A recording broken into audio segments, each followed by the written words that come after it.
In this video, we're going to pick up where we left off last time, where we had created this login system where you can log in with Google.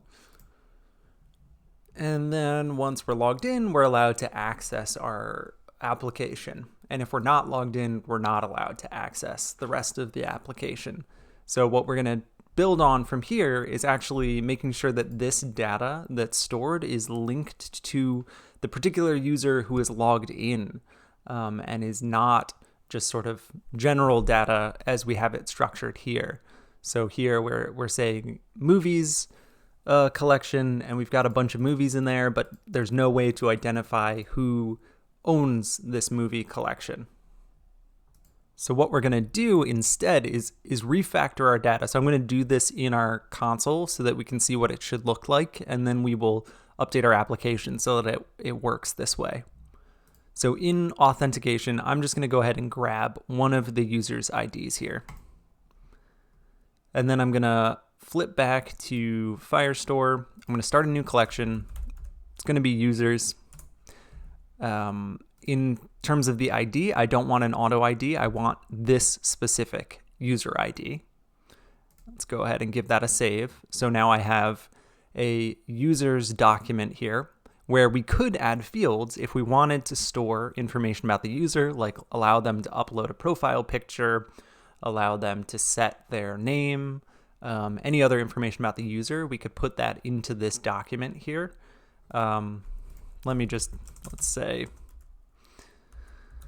we'll have like a nickname, and maybe this user, since this is me, my nickname would be Mike. So we could have data here. I think I'm going to ignore that in this example. You could have as many fields here as you want. What we're going to be doing instead is starting a collection here called movies. And this is where our movie info goes. So we would have a title of whatever, The Witches, rating. Let's save it because I don't actually remember off the top of my head all of the fields that we had put in here. But now you can see the structure of our database. So if I click on home, I'm back at the top. I can see my movies here. Actually, let's fix. So I'm missing, I've got title, rating, release year 1990. So let me fix that, and then let's talk about it again. So I'm going into my movies collection. I had put this at 3. Release year 1990, and this was a number. Whoops, 1990. And that's a number too. Okay, so going back to the top, we have our movies collection from before. That we will delete eventually. We don't need this anymore. What we have instead is a users collection. And each user can have some fields about that user, information about the account, and then it has a movies collection within it. And that movies collection has our documents. So you can see the kind of full path to get to this movie is we're in users, then we have the user's ID, then we're in movies, then we have the movie ID. And if you remember from when we learned about Firebase the first time, this is kind of the flow when you have nested collections of you're going to be alternating between collection, document, collection, document, as you drill down into your database. So to demo this, let's see, I've got this other user with this other user ID here. So I'm copying that, coming back to Firestore, users. When someone else signs up, we add their ID here, give this a save, and then we would have our collection for movies here for this user.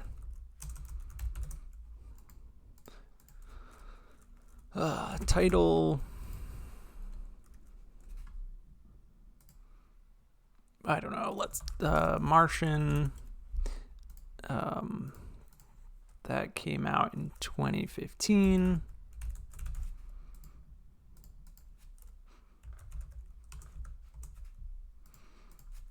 Let's give this a rating.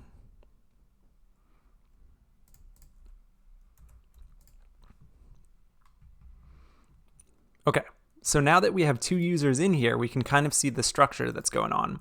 is that each has their own collection of movies with their own data within it. So this one user just has The Martian in there. And if I go back and explore the other user, it has The Witches in there. So they're separate. And when we get to security rules, we will make it so that only this user with this ID is able to edit their collection, and only this user with this ID is able to edit their collection of movies.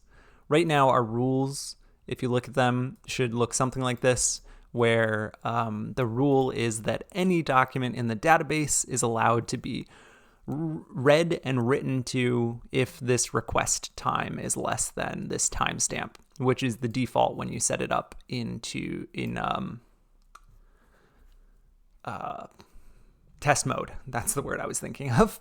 So when you get the default rules, it's like a month in the future is what this timestamp is that allows anyone to read it. And then after that month, it gets locked down and no one's able to read and write. So we're going to move away from this rule here, and we're going to set it up so that the rules actually say, this user can only access their movies. No one else can read or write to them. One thing that I want to point out before we leave this structure is that what we're doing here by storing movies collection within a user's document is good when this movies collection here is all the user's data.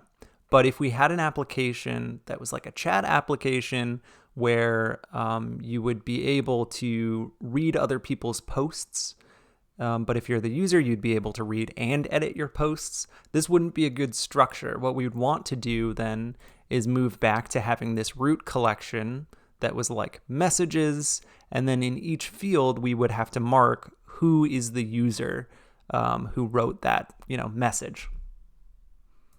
So in terms of this application, if we wanted to have this shared database of movies, maybe what we would have to have in here is a user ID for whoever was the one who added this movie, and then they would have specific rights related to this that allows them to edit that movie, but no one else would be able to edit it. So we would still have the ability to list all the movies, but only the people who created that entry would be able to maybe edit or delete it.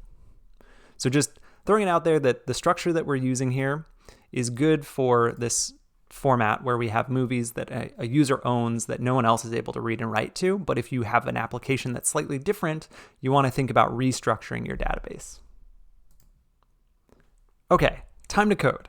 So what we need to do is make sure that in our project from the last video that our movies page, our add movies page, and our edit movie page are restructured so that we actually are able to, instead of, let's look at an example, like our hook here for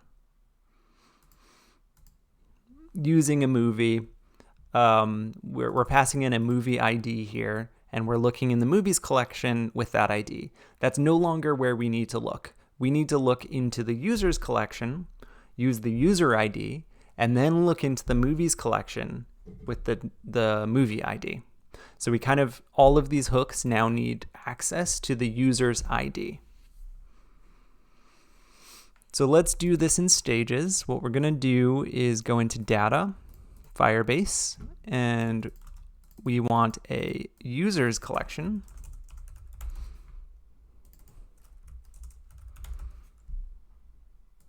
And we can go ahead and export that here. Once we finish refactoring, we'll come in and we'll remove this movies collection since we no longer need it. But if we remove it now, that'll break the rest of the application. So for now, we're adding this users collection.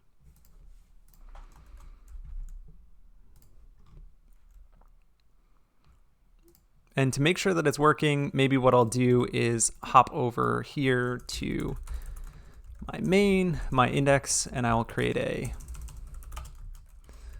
get all users function.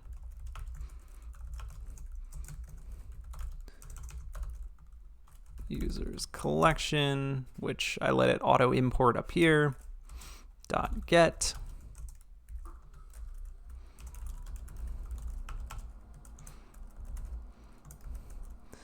And let's loop over each document and just console log doc.id doc.get. Whoops, doc.data is what I meant to type in here. And we'll have a catch for any errors.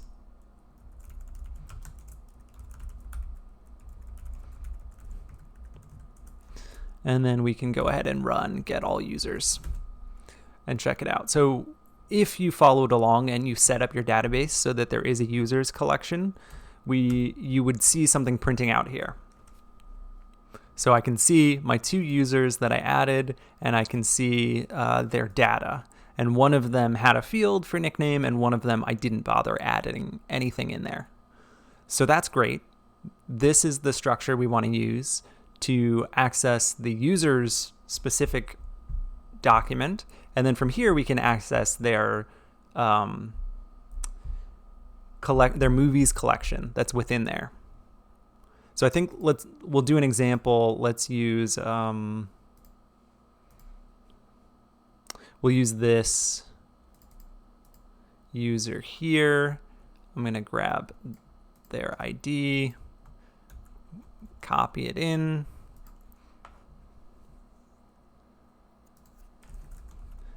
And I'm going to get users movie.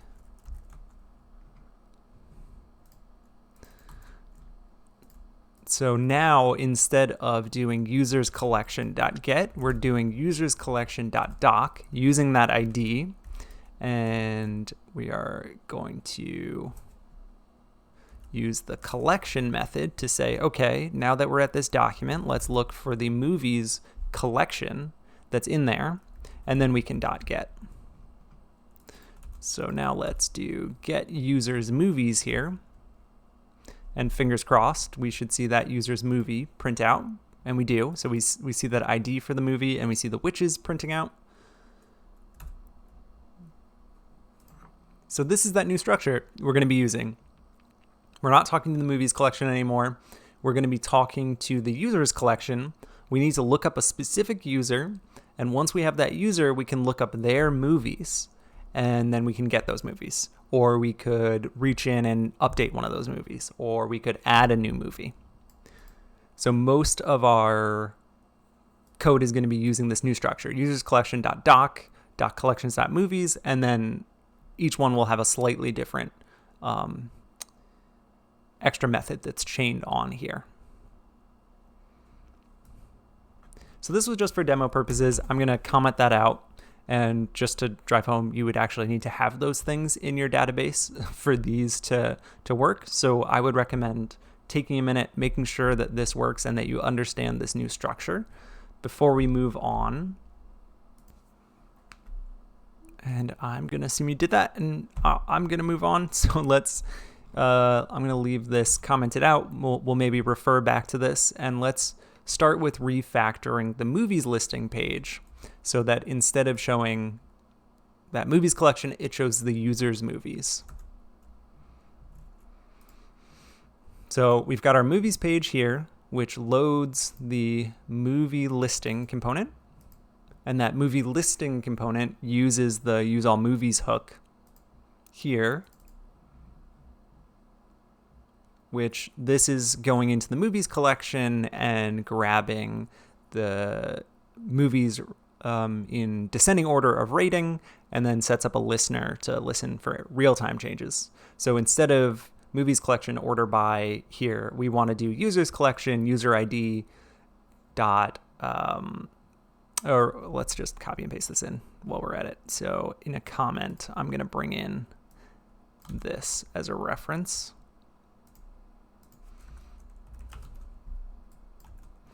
So this is what we want to do here. Instead of movies collection order by, we want to get reference to the movies collection that lives within the user's document and then do order by on snapshot. And to do that, we actually need access to the user's ID inside of here.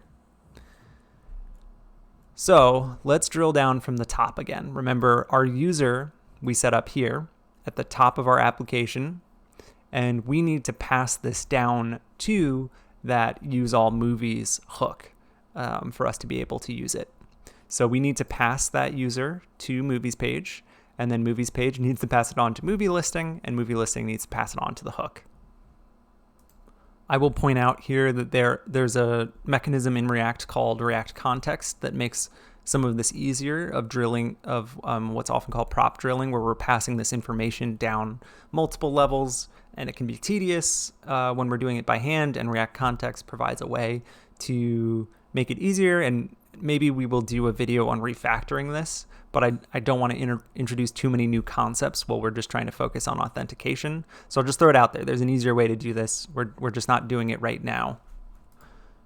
Okay, so we're going to do something similar. We need our user to be accessible here to movies pages.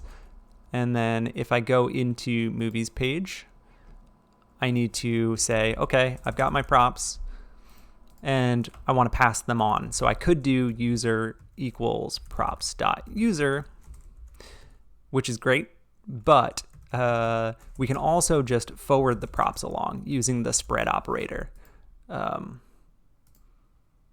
So here we are taking all of the properties and just passing them through to our movies listing without having to know that there's a user property here. So then into movies listing, we have our prop. Let's just make sure that it made its way down here. So if I print out props, I should see that there is a props, there's a user object there. So if I go to all movies, I can see printed out from movie listing is the user, and that user has their UID here. So then let's go ahead and grab the user ID from props.user.uid. And remember, because we set up this route to be authenticated, that means that we don't have to check that the user actually exists when we're at this point. We have guaranteed at a higher level in our application that yes, the user ID is filled in by the time we get here. So now that I've got the user ID, I'll pass it into my use all movies hook, and then go into use all movies and say, okay, we are getting a user ID. And with that user ID, we can start refactoring this line of code. So instead of movies collection, we need our user collection. Users collection imported here. And we'll do a similar line of code where we need to get the unsubscribe. Users collection dot doc. And this is where we pass in our user ID. Collection movies. And then we can do our order by and on snapshot. And get rid of this line of code and get rid of this commented out line of code. So what you want to do to make sure that this is working is actually have in your database some movie that you've entered under the user's ID. So what we did at the beginning of the video. Otherwise, you won't see any movies print out here. So since I did that, I can go ahead and check it out. I'm logged in. I go to all movies. I see the witches under this account. And then if I log out and log in with a different account, hopefully this was the different one. Nope. Okay, let's go back and try this one. Aha, and The Martian. So they're separate movies collections now.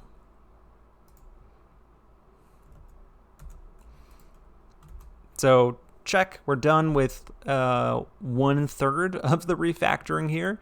We have updated our movies listing to look for our users movies collection as opposed to the root level movies collection. And now we need to do the same thing for our add and our edit. So for adding a movie, we are, let's go, our add movie page. This is going to need the user. We're going to have to pass that down to our add movie component here. And our add movie component here is going to need to actually use the movie the add movie component is now going to need to use that user ID here when we actually go and save the movie. So remember, this is coming from our use save movie hook.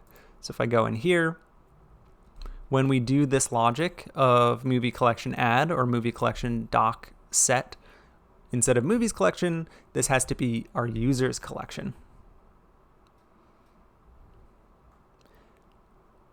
So we're going to do that same process, starting at the root, our add movie. Let's pass along our user. So we're saying, hey, we've got a property that is labeled user, and here is the value of it. So then if I go to my add movie page, I say, here are our props. Let's spread all of those props along to add movie.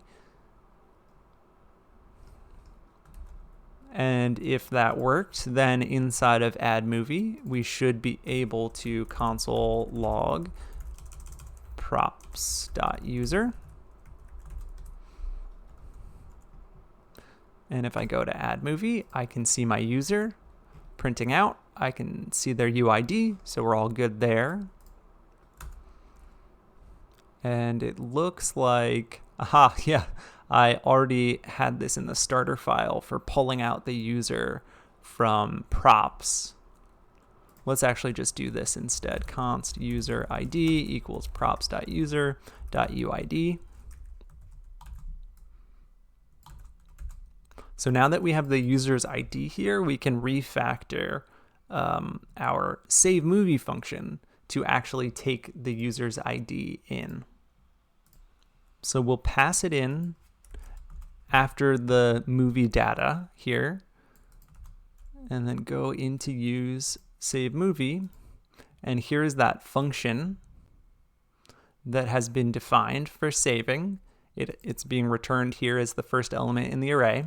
And what I want to do is say that we've got our user ID as the second parameter, and the third parameter will be our movie ID. So this ID before that was kind of ambiguously named is now going to be renamed to be movie ID. We want to grab our users collection. And when we go to add a movie here, whoops, let's make sure we change this to movie ID. So remember our hook here, we set it up so that this third parameter, what was previously our second parameter, is optional. So if it's not specified, that means go ahead and add a new movie. If it is specified, that means go ahead and edit an existing movie. So here, what we're going to do is talk to our users collection. We are going to look up the doc for our user ID, and then we are going to look up the collection for movies. And we're going to do a similar thing here when it comes time to edit. So we're looking up that same movies collection. Whoops, I skipped a step here. So instead of movies collection, we are doing users collection, doc, look up the user's doc, look up the movies collection. And then what's different here is this one looks up the movie ID and sets the movie and updates that movie. Let's give this a save. And let's see that it's working. If I flip back to the browser, I'm logged in.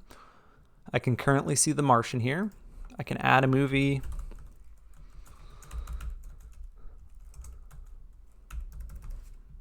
Give it a save. Looks like it saved successfully. If I go back to add movie, I can see test and The Martian.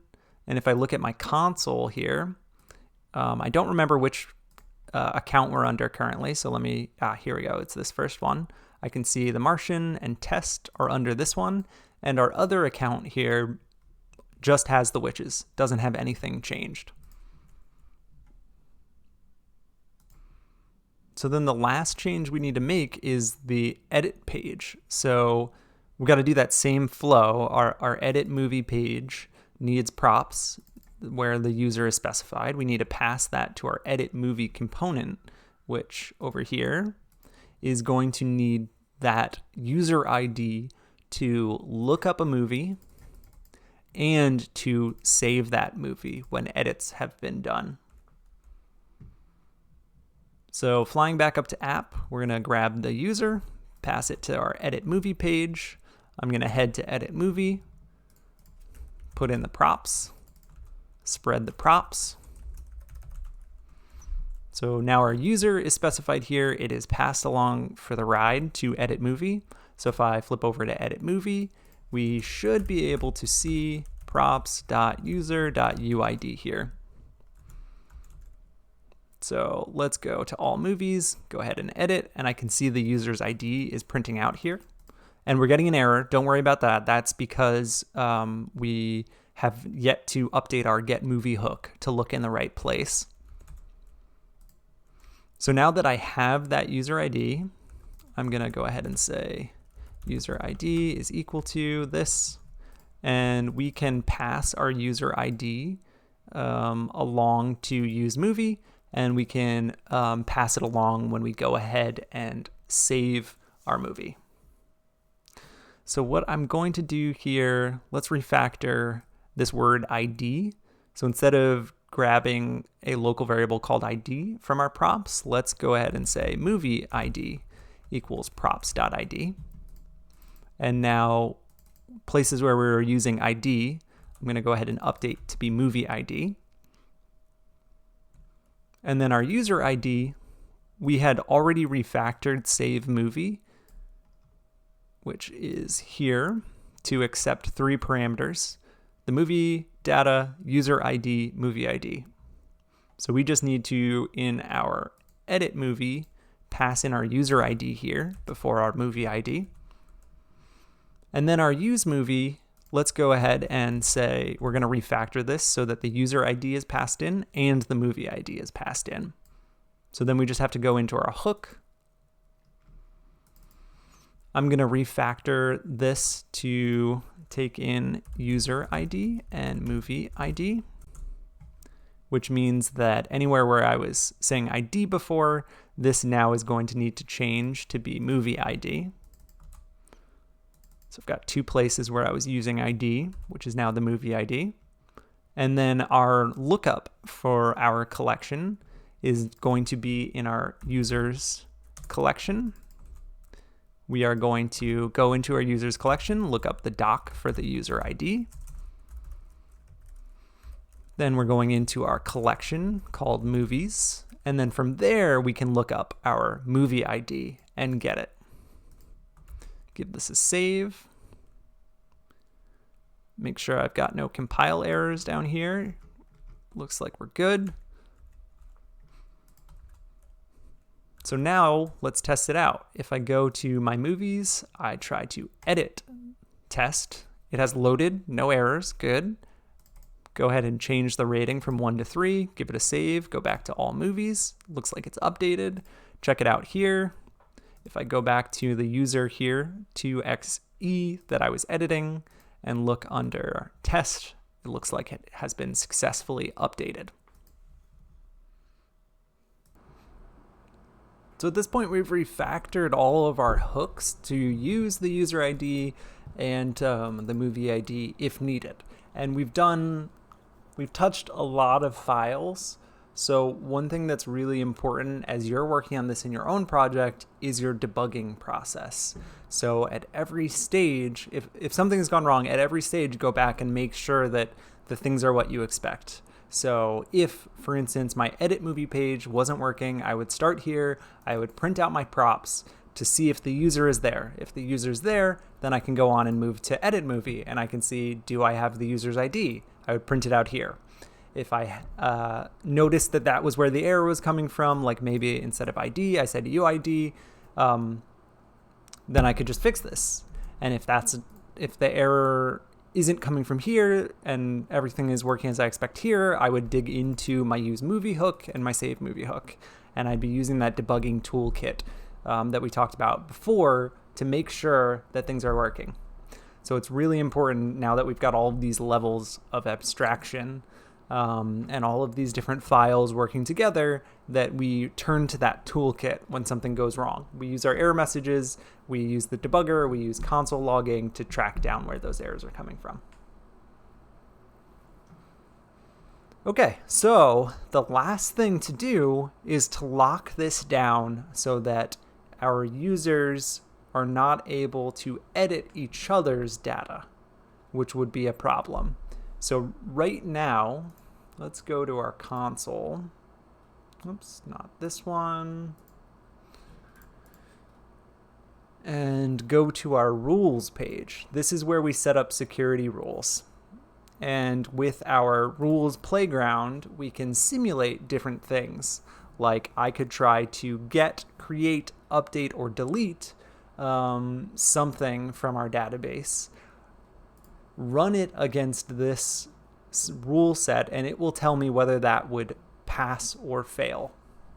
So let me actually create 2 windows here so that we can see this running together. So in the one window, I'm going to look up my data. Let's collapse these down, get a little bit more real estate. So here I'm in users. Let's go to the movie ID here for The Martian. And I've got my path up here. It's telling me I'm in users, user ID, movies, then that movie ID to edit The Martian. If I drop that in here as my path here, and I am running a simulated delete, if I click run, it's giving me the green light that this would be okay. Anyone who has our API installed could reach in with their credentials, the general just like API key, could reach in and delete this document.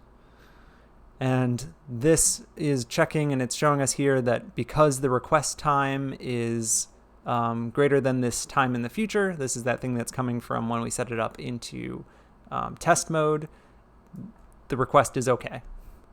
So this isn't what we want. We only want the person to be able, the person who created this entry to be able to delete it, not anyone. And so that's where we're going to start turning to our security rules. If we head back to our documentation, go to Firestore, and we go into the security section, we can start looking through the documentation to understand how we can secure our data. And there are 2 options. There is, we can change rules if we are building a web or mobile client, and that's what the page we were just on. And if you're building a server-side application, you can use the identity and access management library. So we're going to be using security rules, and I recommend going through these pages. I'll give you a quick tour here. The structure of all of the security rules is going to start with this rules version, and then a service of Cloud Firestore, and then this match for databases, database documents. This is kind of boilerplate that you're going to have in all of your applications. And then inside of those brackets for matching the documents within the database, you can match a specific path, and you can say whether or not you are allowed to read and write to that path based on some condition. And it's telling us here, every request that comes into the database is evaluated against these security rules. So it's going to, when you try and change some path in your database, it's going to look to see, is there a security rule that covers that situation? And they've got a few examples here.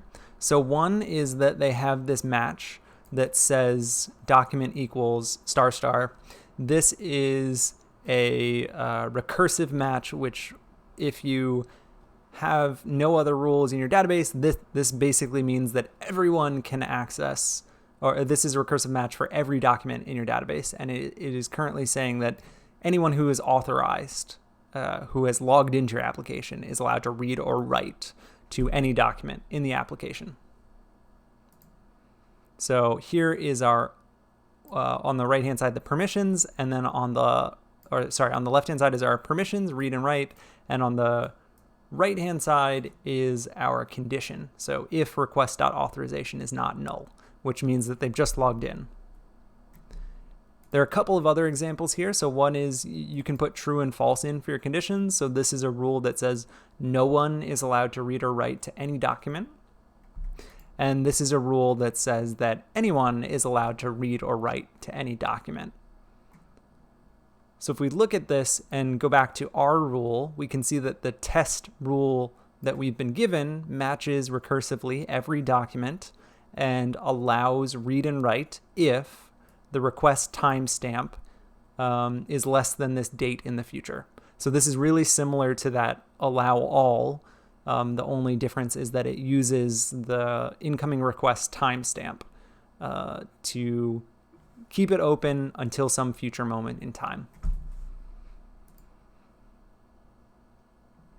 So going back through the docs here, it tells us how to test rules and deploy rules, and we've been doing that in the sandbox. So the next thing we would want to do is start looking at how to secure our rules by reading through the structure security rules page. So going through this page, same thing, it's talking about our boilerplate here for our rules, and then down here, it's showing us that instead of just recursively matching everything in the database, we can go ahead and match a specific document in a collection. So here the rule for a match, we're specifying the path to a collection, cities, and then we are capturing the document into this variable city, which we could refer to later. But this rule applies to any document in the cities collection. And here we can split our read and write, so we could allow anyone to read under some condition and then maybe have a more restrictive condition for writing. So you can split these conditions, and if we scroll down a little bit more, we can see that you can split them even further. So here's an example where create, update, and delete, get, and list are all split into separate conditions so that you could specifically control access to each of those rules. And here you can see a read rule can be broken down into get and list. So get would be getting a specific document, list would be like reading from reading the document from a query, or like a collection read where you're grabbing that document in bulk with other documents. And then a write rule can be broken down into create, update, and delete. And one caveat with Firestore rules is that when we set up a rule, like here we're setting up a rule that matches our cities, that doesn't apply to sub-collections. So if we had just set up a rule that said that anyone could read or write cities, that doesn't give anyone read or write access to, say, a sub-collection of landmarks that is within each city. So you can, what they're explaining here is kind of nest your rules. You can say, okay, here we're matching any city in our cities collection, and we can apply some read and write access to that. And then we are defining a rule for landmarks that are within a city document. So this rule applies to the path cities, then one of those documents, then the sub-collection landmarks, then a landmark document here.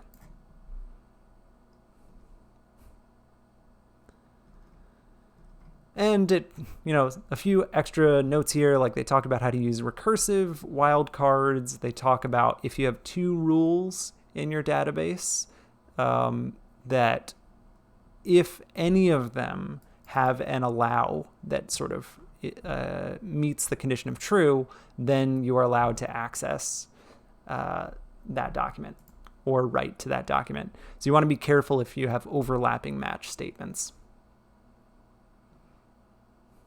So what I want to do is start adding some rules here that control access. So I am going to go ahead and get rid of this match document that is recursive. This is that thing that is letting anyone manipulate any document. So if I delete that, hit publish, well, actually, we can't publish just yet because we actually have to have something else in here. So I'm going to put match. We're going to start with our users. And then here, what we're putting in is our user ID. So we're getting access to, remember users are stored, if we look at our path, by user ID here. So I'm matching that. And let's go ahead and throw in allow read write if true.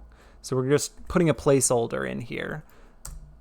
Hit publish. So this allows anyone to read or write to our user. Where's my other tab here? So anyone can read or write to this users collection. But remember, because these rules are, they don't apply to sub-collections, that means that right now our access rights for the movies within any of these users it's currently locked down, so no one can access it. So if I try and run this same delete where we said, okay, go into users, go into the user ID, go into movies, go into the movie ID, we should see this delete is denied. And if I try to get it, it's denied. So we're going to leave the user ID alone. We're going to come back and make it so that only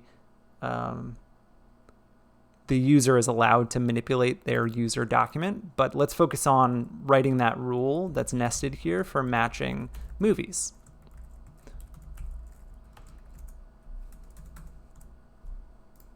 Let me add some spaces in here to kind of denote. So here's our boilerplate at the top and our closing curly brackets to match the boilerplate at the top. We have our user match, and then we can nest to say, okay, I just want to match the movies collection within our users, user ID, and I want to match a specific movie document in there.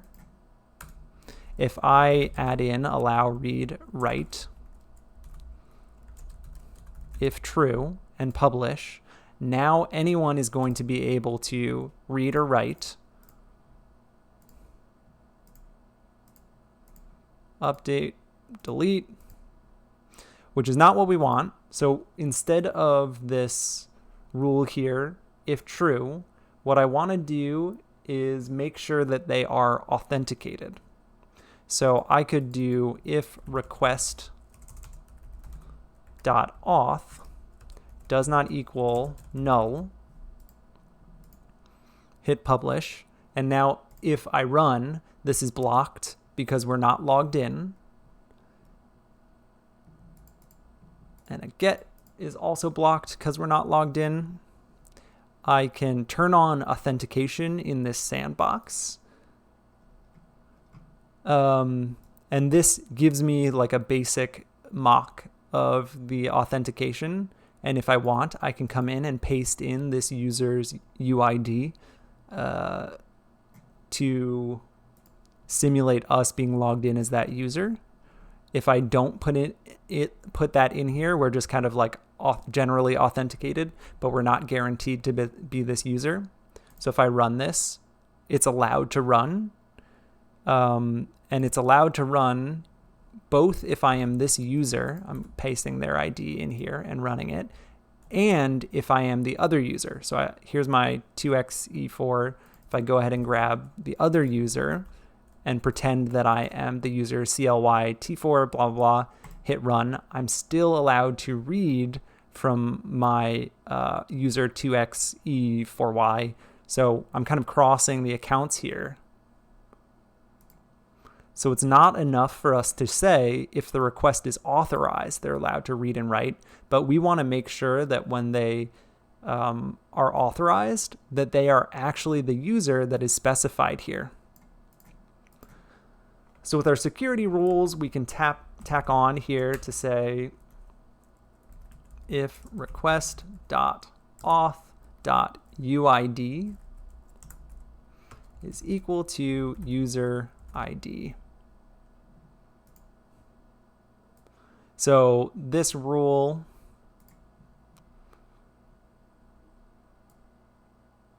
see if I can get most of it on the screen. So we're saying if the request is authorized, so it's not null, and that authorized user's ID is equal to the ID that we captured up here for the document, then they are allowed to write or read. So if I try and run this, I am trying to reach into user 2xe, and I'm using this ID CLY. I hit run, denied, because our IDs don't match here.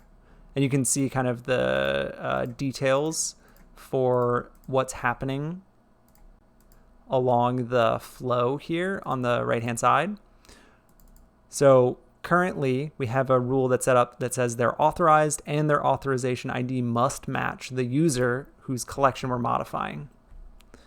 So if I come back in, grab my user ID 2xe4, paste it in, hit run, now it's good. So as long as we're authenticated as this user, we are allowed to access that user's information.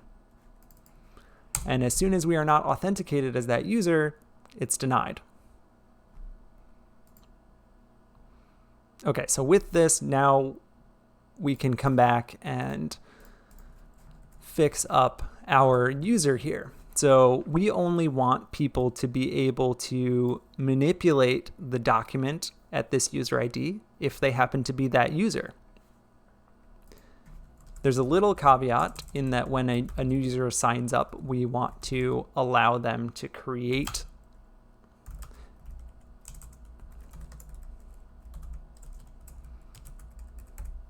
their user document. So here we are allowing create if they are logged in. And now let's go ahead and say that we'll handle read, update, delete, and we're going to grab this condition that we set up before. So someone is allowed to read, update, or delete the document at user ID if they are logged in and they are logged in as the user whose document they're trying to edit. And someone is allowed to create a new document as long as they are authorized and logged in. So this allows us to create a new account, and this allows us to only read, update, and delete that document if we are logged in as that user. Let me hit publish, do a couple of tests here. So this path that I'm editing here, I just now want to simulate it using, well, let's paste it in fresh. So let's grab this, copy it. We're trying to say users, user ID. So only the user with that ID should be able to read, update, and delete. So if I go ahead and do a simulated delete, turn off authentication, it should fail since we're not authorized. If I'm authorized and I run it, it should fail because I'm not authorized as that user. And then if I pass in that user's ID here and run it, now I am authorized and I am that user. So I should be also able now to get, so I can do a read. I should be able to do an update, which passes. And if I'm any other user, this should fail. So as you're building your security rules, you want to be sure to be using this playground here to test your rules as you're building them. And you can simulate this by passing in any ID here to the path, so it can be an imaginary path. So this would be an imaginary user's ID that might not be in our database. And then to make sure that we are authenticated in our simulator here, we just need to use that same ID down here. So if we set this up correctly and we publish, we should be able to refresh our page, run it, see our movies for this user, update those successfully. We should still be able to add a movie. Show up. We should be able to delete a movie. Okay, so this is good that we're encountering an error on the fly. So this is the type of error you would encounter if your permissions were set up improperly in your simulator, or if your call from your API was not set up properly. So if I go back to my, simulator, didn't mean to refresh the page, oh well. So I go to monitor, go to edit rules and bring up my playground and let's test it. So we're trying to delete a movie here. So I'm going to do a simulated delete. It is to users. Let's just make up an ID, 1234, and movies, and the ID ABC. If we run it without authenticating, it should fail. But if we authenticate with 1234 and run it, it should work. So there's nothing wrong with our rules, which means that, hey, this must be, we forgot to change something in our code. So if we check out our movie, yes, forgot to make a change here to our movies collection. So this should be users collection here, and we are going into users collection. We're going to need to pass in our user here so that we can reach in and say doc, put in our user ID, collection, movies, .doc ID. So we need this user ID inside of movie. So we got to look at movie listing, where we are actually rendering our movie. So our movie listing already has that user ID passed in because we needed it for use all movies. And what we need to do down here is also say, here's the user ID. So that inside of movie, we can grab that user ID from our props to use it here. So now we are talking to user collection. We grab the user document. We look into the sub collection for movies and we grab that movie ID. So let's go ahead and come back to the page. All movies. Let's try deleting again.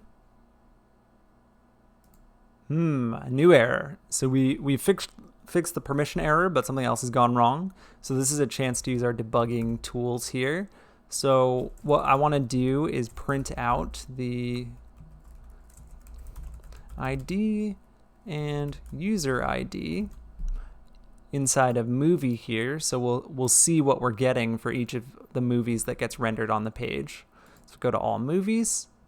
We have our movie ID here, and our user ID is not being passed in. So it's showing up as undefined. So let's go back to movie listing.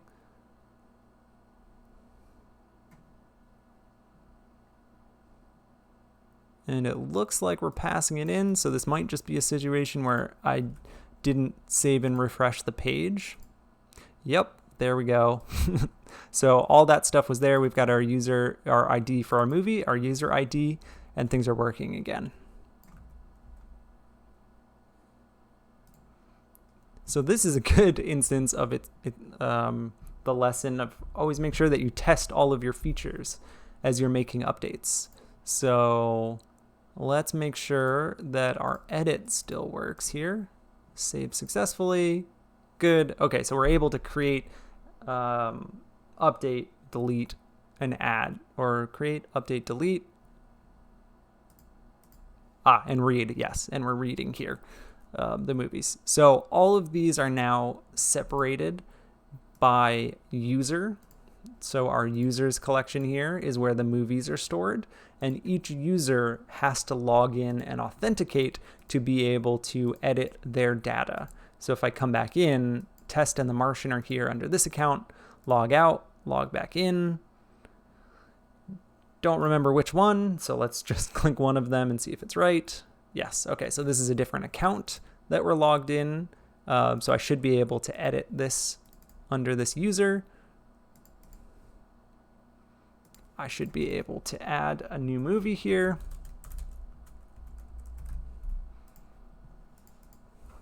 And I should be able to delete that movie under that account without affecting any of the other users' data.